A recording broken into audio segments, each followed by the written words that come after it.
Siap, gerak. Beri salam.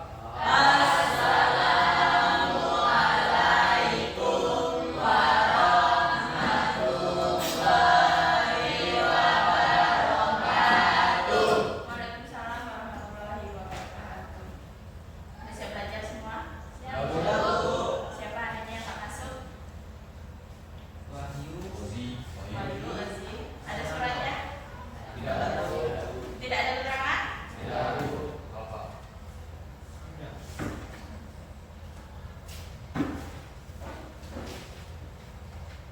Kemarin kita udah masuk bab berapa?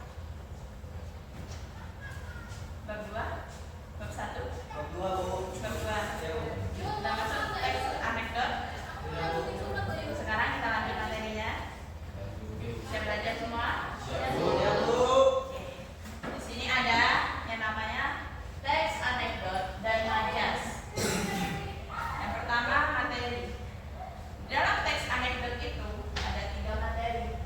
Ada 5 materi. Yang pertama definisi teks anekdot, yang kedua tujuan dan ciri-ciri, yang ketiga struktur teks, dan yang keempat jenis dan contoh teks. Yang kelima itu ada manfaat.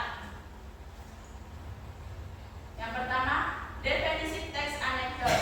Teks anekdot adalah teks yang berisi cerita singkat yang lucu dan mengandung kritikan atau sindiran terhadap suatu kejadian, tokoh, atau keadaan sosial. Terus selanjutnya ada tujuan teks anekdot. Itu ada 4. Yang pertama, menghibur kepada para pembaca. Yang kedua, menyampaikan kritik. Yang ketiga, memberikan pelajaran yang bermanfaat.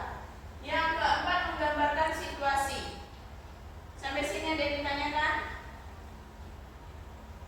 Gak ada yang bertanya? Udah paham? Yang ketiga ada ciri-ciri teks anekdot. Yang pertama, lucu dan menggelitik. Terus yang kedua, singkat dan padat. Yang ketiga, berdasarkan kejadian nyata. Yang keempat, mengandung sindiran atau kritik. Selanjutnya, struktur teks anekdot ada 5. Pertama, abstrak.